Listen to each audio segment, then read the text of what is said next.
Speaker, অত্যন্ত দুঃখের সাথে এবং বিনয়ের সাথে অথবা জনগণকে আমি জানাতে চাই, যেই সরকার তার সামনে চেয়ারে বসা নারীদের সাংবিধানিক অধিকার রক্ষা করে না, সমান চোখে দেখে না, সেই সরকার কিভাবে সারা বাংলাদেশের নারীদের অধিকার রক্ষা করবে?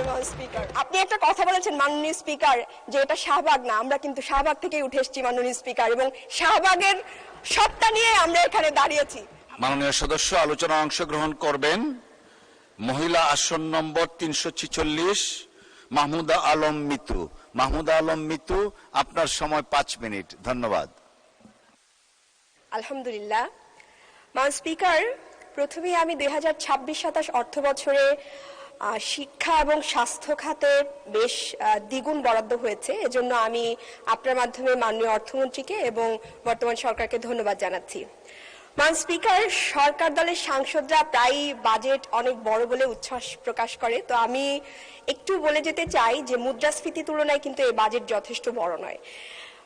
স্পিকার, এই বাজেটের বিষয়ে কথা বলার আগে আমি একটু বলি যে আমাকে গতকালকে 2-3 জন মেয়ে ফোন করেছে, বলেছে যে আপু, আপনি তো সংসদে কথা বলবেন, আপনি একটু বলবেন যে সঞ্চয়পত্রের যে মুনাফা, এই মুনাফার উপর কর দ্বিগুণ ধরা হয়েছে। তো আমি আপনার মাধ্যমে মাননীয় অর্থমন্ত্রীকে একটু জানাতে চাই যে এই সঞ্চয়পত্রের সুবিধাভোগীদের মধ্যে আসলে অবসরপ্রাপ্ত প্রবীণ নারী, বিধবা, অসহায় নারী এবং নিম্নবিত্ত পরিবারের মানুষগুলো আসলে থাকে, এবং এদের অনেকেই এই টাকা দিয়েই ফ্যামিলি চালায়। তো মাননীয় অর্থমন্ত্রী যদি এই বিষয়টিকে আবার পুনর্বিবেচনায় নেয়, তাহলে এটা দেশের মধ্যবিত্ত জনগোষ্ঠীর জন্য ভালো হবে। স্পিকার, বাজেট কত বড় হলো, বাজেট কত বরাদ্দ হলো, তার চেয়েও বড় বিষয় হচ্ছে বাজেট কতটা সুষ্ঠুভাবে বাস্তবায়ন হলো। 2022-23 অর্থ বছরের দিকে যদি আমরা তাকাই, স্বাস্থ্য বাজেটের কথা যদি বলি, সেখানে বরাদ্দ ছিল 36,863 কোটি টাকা, কিন্তু ব্যয় হয়েছে মাত্র 22,521 কোটি টাকা। তার মানে 40% ব্যয় হয়নি। তো বড় বাজেট দিয়ে যদি আমরা ব্যয় না করতে পারি, বাস্তবায়ন না করতে পারি, তাহলে কিন্তু একটা প্রশ্ন থেকেই যায়। স্পিকার, পেশায় আমি একজন চিকিৎসক। আমি সরকার দলের মাননীয় সাংসদরা প্রায় বলেন যে আমরা শুধু সমালোচনার খাতিরে সমালোচনা করছি, তো আমি সমালোচনা করব না, আমি একটা প্রজেক্ট, একটা স্বাস্থ্য বিষয়ে একটা প্রস্তাবনা দিতে চাই, কিন্তু তার আগে একটা গুরুত্বপূর্ণ বিষয়ের দৃষ্টি আকর্ষণ করতে চাই। স্পিকার, বাংলাদেশের চিকিৎসকরা সীমিত সম্পদ, অপর্যাপ্ত সরঞ্জাম, ন্যূনতম সুযোগ সুবিধার মধ্যেও প্রতিদিন রোগীদেরকে চিকিৎসা দেয়। আপনি জানেন, আপনারা সবাই একটা এলাকা থেকে নির্বাচিত হয়ে এসেছেন, এবং সেই এলাকার হাসপাতালের কি অবস্থা এটা অ্যাজ এ হোল আমরা সবাই জানি, এবং হাসপাতালে ডাক্তারদের রুমের কি অবস্থা, তারা কিভাবে চিকিৎসা দেয়, কত কম সরঞ্জামের মধ্যে চিকিৎসা দেয়, এটা কিন্তু আমরা জানি। কিন্তু তারপরেও অত্যন্ত দুঃখের সাথে বলতে হচ্ছে যে আমাদের চিকিৎসকরা প্রতিনিয়ত লাঞ্ছিত হচ্ছে, তারা কর্মস্থলে প্রতিনিয়ত শারীরিক নিগ্রহের শিকার হচ্ছে। তা আমি আপনার মাধ্যমে মাননীয় স্বরাষ্ট্র মন্ত্রণালয়, স্বাস্থ্য মন্ত্রণালয় এবং আইন মন্ত্রণালয়কে একটু জানিয়ে রাখতে চাই, বা আমি অনুরোধ করতে চাই যে তারা যেন এই যে চিকিৎসক সুরক্ষা আইন, যেটা নিয়ে অনেকবার কথা চলেছে, এটার ব্যাপারে আবারও একটু এটার ব্যাপারে বাস্তব পদক্ষেপ গ্রহণ করেন। স্পিকার, রাজনীতিতে যুক্ত হওয়ার আগে আমি পেশাগত জীবনের পাশাপাশি ফ্রি চিকিৎসা দিতাম গর্ভবতী নারীদের। তা আমি যখন রাজনীতিতে আসি, তখন তারা আমাকে প্রশ্ন করেছে, আপু আপনি তো চলে যাচ্ছেন, আমি প্রায় 30,000 গর্ভবতীদের চিকিৎসা দিয়েছি, বিনামূল্যে পরামর্শ দিয়েছি, তা আপনি তো চলে যাচ্ছেন, এখন তো আমরা এই সুবিধা থেকে বঞ্চিত হব। তখন আমি তাদেরকে কথা দিয়ে এসেছিলাম, এবং খুব বড় গলায় আমি কমেন্টও করতাম যে আমি যদি নীতি নির্ধারণী পর্যায়ে যাই, বা আমি যদি সংসদে যাই, আমি এমন নীতি বাস্তবায়ন করব যেখানে বাংলাদেশের 30,000 নয়, 30 লক্ষ মায়েরা নিরাপদে সন্তান প্রসব করতে পারবে। তো স্পিকার, অত্যন্ত দুঃখের সাথে জানাতে হয়, খুব আবেগীয় বিষয় আমাদের নারীদের জন্য, বাংলাদেশে প্রতি বছর 3.5 থেকে 4,000 নারী সন্তান প্রসব করতে গিয়ে মারা যায়। এর চেয়ে দুঃখজনক একটা দেশের জন্য কিছু হতে পারে না। স্পিকার,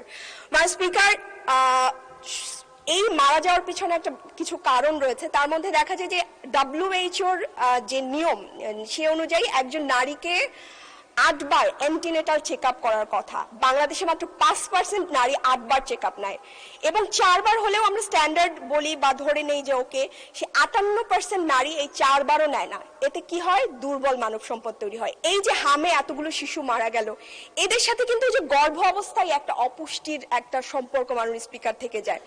তো আমি আপনার মাধ্যমে আমি বরাবরই বলেছিলাম যে আমি এমন স্বাস্থ্যনীতি চাই যেই স্বাস্থ্যনীতিতে একজন মা যখন প্রসব বেদনায় কাঁদবে, রাষ্ট্র তার হাত ধরবে। এবং পার্শ্ববর্তী দেশ শ্রীলঙ্কা এই কাজটা করে। শ্রীলঙ্কা মাতৃমৃত্যুর হারকে ঈর্ষণীয় পর্যায়ে কমিয়ে এনেছে। সেই শ্রীলঙ্কার কাছাকাছি আমি একটা মাননীয় সদস্য, আপনার সময় শেষ। আমি আপনাকে আরো 3 মিনিট বাড়িয়ে দিলাম। স্পিকার, এই মহিলা সাংসদ হিসেবে সংরক্ষিত আমরা কিন্তু এখানকার সবচেয়ে আদরের। 3 মিনিটের জায়গায় আমি চাইলে আরেক মিনিট আপনি আপনার পক্ষ থেকে দিতে পারেন স্পিকার। তো আমি প্রস্তাব করছি যে স্পিকার, মাতৃ স্বাস্থ্য বেনিফিট প্যাকেজ, এটা একজন মায়ের জন্য 50,000 টাকার একটা প্যাকেজ, এটা চালু করার জন্য আমি এখানে স্বাস্থ্যমন্ত্রীও নেই, প্রতিমন্ত্রীও নেই, আমি বারবার খেয়াল করছিলাম, এবং আমি একজন বিরোধী দলের নারী সদস্য।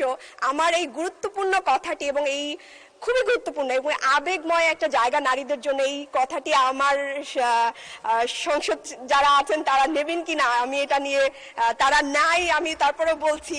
এবং এটা কিন্তু দেশের জন্য, এবং আমি রাজনীতিবিদ নই, আমি জুলাইয়ের পরে এসেছি এবং আমি মানুষের জন্য কাজ করতে চাই। এটা একটা বড় জায়গা। এটা যদি আমাদের মায়েদের জন্য এরকম বেনিফিট প্যাকেজ নেওয়া হয়, আমরা একটা সবল মানব সম্পদ তৈরি করতে পারবো। এর মধ্যে কি কি থাকবে মাননীয় স্পিকার? আমাদের মায়েরা মারা যায় মূলত হোম ডেলিভারি করার কারণে। 30 লাখ গর্ভবতীরা, প্রতি বছর আমাদের 30 লাখ গর্ভবতী মা হয়, এর মধ্যে 10 লাখ মা বাসায় ডেলিভারি করে, তারা হাসপাতালে আসতে চায় না। এই প্যাকেজের মধ্যে আমি 8টি এনসি চেক আপ বা 4টি এনসি চেক আপ ন্যূনতম, এবং একটা পুষ্টির প্যাকেজ, এবং প্রসব পরবর্তী সেবাটাও আমি নিশ্চিত করতে চাই। স্পিকার, আমি আপনার একটু দৃষ্টি আকর্ষণ করছি, এই প্যাকেজের জন্য নতুন কোনো অর্থ বাস্তবায়নের দরকার নাই বা বরাদ্দের দরকার নাই। যেই বরাদ্দ প্রতি বছর ফেরত যায়, সেই বরাদ্দ দিয়ে আমরা বাংলাদেশের নারীদেরকে নিরাপদ প্রসব ব্যবস্থা করে দিতে পারি। এবার একটু ট্রেজারি বেঞ্চের দিকে একটু আপনার অনুমতি নিয়েই বলছি। স্পিকার, সরকার অনেক ভালো ভালো নারী বান্ধব প্রজেক্ট নিয়েছেন এবং আমি এটাকে সাধুবাদ জানাই, কিন্তু আমি অত্যন্ত দুঃখের সাথে বলতে চাই যে ওখানে 37 জন নারী আর এখানে আমরা 13 জন নারী, অথচ টিআর কাবিখার বরাদ্দে আমরা মাত্র 13 জন বঞ্চিত হলাম। স্পিকার, অত্যন্ত দুঃখের সাথে এবং বিনয়ের সাথে অথবা জনগণকে আমি জানাতে চাই, যেই সরকার তার সামনে চেয়ারে বসা নারীদের সাংবিধানিক অধিকার রক্ষা করে না, সমান চোখে দেখে না, সেই সরকার কিভাবে সারা বাংলাদেশের নারীদের অধিকার রক্ষা করবে? স্পিকার, বলতে চাই না, তারপরে বলতে হয়। এর মধ্যে বাংলাদেশে অনেক বড় বড় মিরাকল ঘটে গেছে, এবং আমাদের মাননীয় স্থানীয় সরকার পল্লী উন্নয়ন সমবায় মন্ত্রীর উপজেলায় যেই কাজ হয়েছে সেটা অন্যান্য। মাননীয় স্পিকার, আমাকে 2 মিনিট দিতে হবে। আমি আগেই বলেছি, আমরা সংরক্ষিত আসনের নারীরা, আমরা এখানকার সবচেয়ে স্নেহের, এবং আমাদের অধিকারও অনেক বেশি। প্রতিমন্ত্রীর আমি একটু বলে যাই। মাননীয় স্পিকার, 2 মিনিট এলাকা নিয়ে বলতে চাই। আপনার তো সময় শেষ হয়ে গেছে। আপনার বক্তব্য নিশ্চয়ই শুনেছেন সকলেই। আচ্ছা, লাস্ট 1 মিনিট। বলে যাই, ঠিক আছে। স্পিকার, আমার এলাকা হচ্ছে কাঠালিয়া, আমার আসন হচ্ছে জালকাঠি 1, কাঠালিয়া উপজেলা, এখানে ওখানকার নির্বাচিত এমপিও আছেন। তো আমাদের সবারই একটা দাবি, কাঠালিয়া উপজেলার যে হাসপাতালটি, এটি হচ্ছে কাঠালিয়া উপজেলা থেকে 10 মাইল দূরে, এবং মাত্র 2টি ইউনিয়নের লোক যারা আছে তারা ওই স্বাস্থ্য কেন্দ্রের সুবিধা ভোগ করতে পারে, কিন্তু মেইন উপজেলায় কোনো হাসপাতাল নাই। আমি আপনার মাধ্যমে এটা এই জায়গায় একটা হাসপাতাল নির্মাণের জন্য আমি অনুরোধ করব। পাশাপাশি আমাদের রাজাপুর উপজেলায়ও কোনো স্বাস্থ্য কেন্দ্রে কোনো সরঞ্জামাদি নাই। আমি এটাকে এই ব্যাপারে আপনার মাধ্যমে স্বাস্থ্যমন্ত্রীর দৃষ্টি আকর্ষণ করব। ম্যাডাম স্পিকার, আমি 2 মিনিট চেয়েছিলাম। থ্যাংক ইউ, আপনাদেরকে ধন্যবাদ। আজকে সংসদের প্রথম বক্তব্য। আর আপনি একটা কথা বলেছেন মাননীয় স্পিকার, যে এটা শাহবাগ না, আমরা কিন্তু শাহবাগ থেকেই উঠে এসেছি মাননীয় স্পিকার, এবং শাহবাগের সত্তা নিয়ে আমরা এখানে দাঁড়িয়েছি। আপনাকে ধন্যবাদ মাননীয় স্পিকার।